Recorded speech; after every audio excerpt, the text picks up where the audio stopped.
Разговорот со неа и за неа е секогаш вистински предизвик.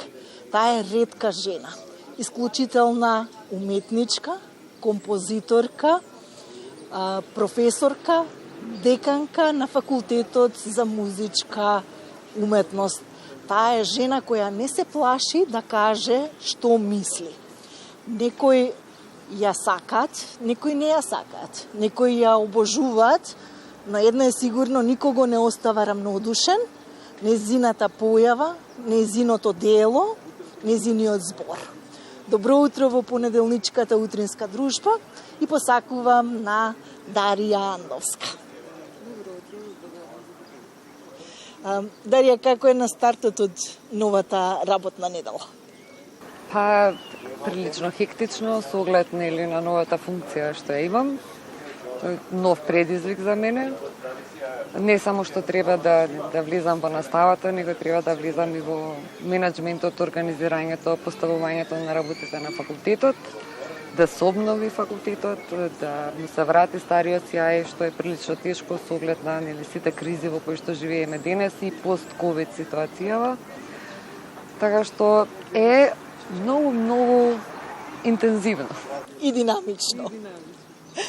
Дарија, да тргнеме од она што неодамна се случи во Драмскиот театар. Се случи премиерата на представата "Така зборуваше Гертруда".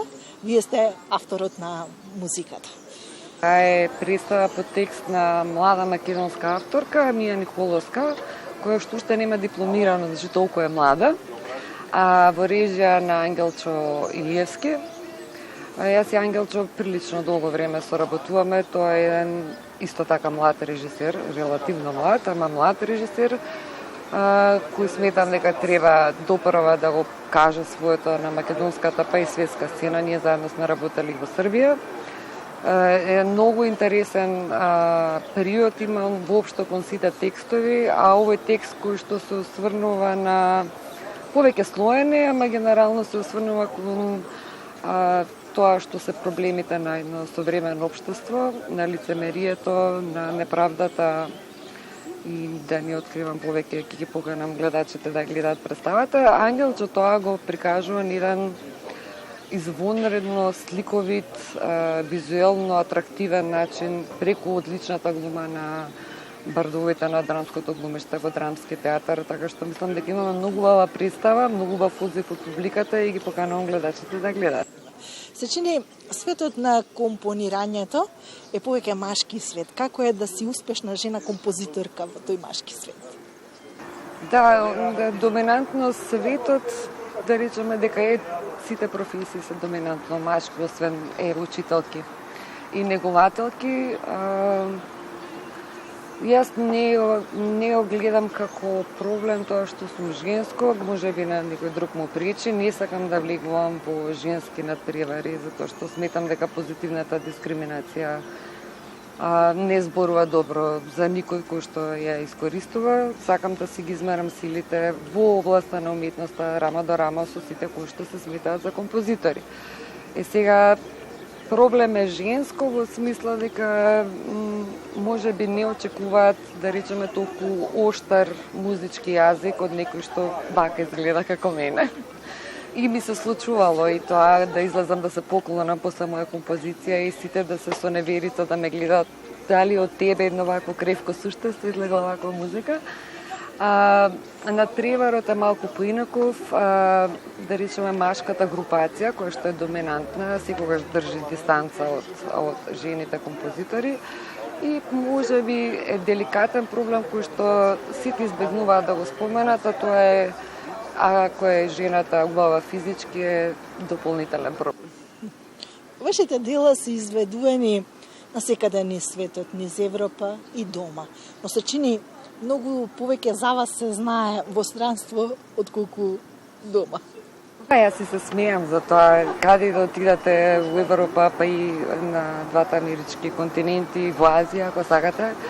Ако сте во светот на класичната или современа музика, ако прашате Македонија, првото име што ќе ви го кажете, моето име е, например, во Швајцарија сум истакнат уметник на град Цирих, а во Македонија сум Дарија од Фејсбук. И тоа е забавно на некој начин, но и е поразувачки, затоа што очигледно е дека интересот за уметноста и за уметниците, не само за музиката, туку воопшто за сите уметници, кај нас не е на соодветен ниво, но со оглед на целокупната ситуација, па и може би не може да се најде замерка за тоа. Магистриравте во Швајцарија, едно време живеевте таму. Што е она што ве врати дома? Кај нас во Македонија? Да, јас таму магистрирав со магна кум лауде, таму магистерскиот испит не е формалност, туку покануваат професори од цела Европа, од други универзитети, факултети кои воопшто не ве познаваат. И испитот идеше на 4 јазици. Воопшто не ги интересира дали вие ги разбирате тие јазици или не, него се претпоставува дека по најмала рака барем ги разбирате за да можете да одговорите. И магистрира во такви услови со магна кум лауде. Сакаа да ме задржат таму како доцент на Цюрхер Хохшуле дер Кунсте. Меѓутоа, јас се вратив во Македонија поради моите родители, двајцата беа инвалиди, веќе не се живи. И барем еднаш неделно викав брза помош во Скопје од телефон во Швајцарија. И кога му кажав тоа на шефот на катедра, кој што инсистираше јас да останам во Швајцарија да предавам таму, ми рече, ми биде смешна. Донеси си ги родителите тука, не имаме супер здравствено осигурување, грижа, ќе имаш убава плата, ќе можеш да се грижиш за нив. Тој не можеше да свати, меѓутоа тие кои што живеат со болни и возрастни луѓе знаат дека многу е тешко да ги извадиш од нивната фотелја, нивната серија, нивното гранапче на кој што можат да му се јават да им донесе ако нешто им треба. И во суштина за тоа се вратив за да се грижам на своите родители. Професорка, но и деканка на Факултетот за музичка уметност. Која е пораката што сакате да ја пратите, да ги научите вашите студенти? Па во суштина тоа што им го кажувам на сите студенти е дека на сите еднаш во животот ни се случува да сме на право место во право време со вистинските луѓе и дека во тој момент мора да имаме што да понудиме и дека тоа што треба да го прават во текот на нивните години на образование што вклучува или факултетот е да си го полнат коферчето со знаење. Тоа воопшто нема никаква тежина, меѓутоа ќе му улесни многу работи во животот и секогаш ќе може да се снајде во било какви услови доколку се потковани со знаење. Мене ми се случи да ме прашаат во Швајцарија каде сум студирала како ми избркао час, зашто го коригирав професорот и во право бев и тој толку се изнервира што ми избркао час, па колегите ме прашаа каде сум студирала, реков во Скопје, само во Скопје. Ти си дошла тука ти да се фрустрираш или нас да не фрустрираш. Ама тоа е затоа што инвестира во себе и тоа во ера кога интернетот не беше така достапен, имавме диал-ап интернет, па беше секоја информација беше копање со ногти и со заби. Во таква ера јас сериозно инвестирав во себе, во собственото образование. Сега кога се е сервирано на тацна, навистина е грев да не се инвестира во себе, нели мајке предвид дека сакаме да го гледаме светот како отворен и полн со можности, не треба да се ограничиме на оваа територија на Македонија, каде што знаеме како да работите, туку да мислиме на еден поширок пазар, каде што треба да се понуди квалитет. Сите имаме А и Б страна.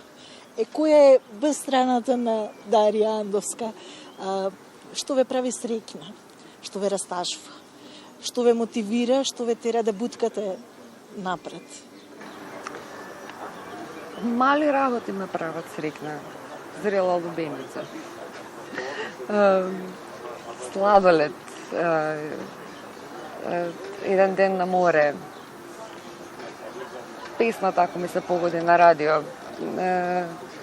Од мајка ми така научив да не очекувам да ми се случуваат големи работи за да ме направат среќна, него да се радувам на ситни работи. Ако сум успеала да домам некој животно, например, тоа ме прави многу среќна. Ако сум му помогнала на некој денес, ако на некој сум му го направила денот со насмевка и тоа ме прави среќна. Што ме прави тажна? Тажна ме прави ниското ниво на свесност што не окружува. Иако нели човекот како битие треба да е со повисока свест од останатите битија, за жал многу често ми се чини дека ете уличните кучиња се со повисока свест од луѓе, добар дел од луѓе кои што не обкружуваат. и тоа ме растажувам и тоа се обидувам постојано да влијам на тоа да се подигнува свеста колку што можам, докаде упфаќа мојот радиус на делување, се обидувам тоа да го направам. И бидејќи ова утринска програма, Дарија, како стартува денот за вас? Денот стартува со огромна шолја кафе и вода, доколку мојот сопруг не го шета, јас го шетам нашиот фес Страша. Одговарам мейлови, читам што се случува вечерта, вести и се припремам за понатака текот на денот. Во зависност од тоа што ќе донесе, како што гледате, многу е променливо и многу е брзо. Дарија, посакувам да се храбриме, да се куражиме, да си помагаме, да се полниме со позитивна енергија едни со други и да продолжиме заедно да работиме, да соработуваме, да го живееме животот на начин кој најдобро го знаеме. Ви благодарам што ова утро бевте гостин на Македонија на утро.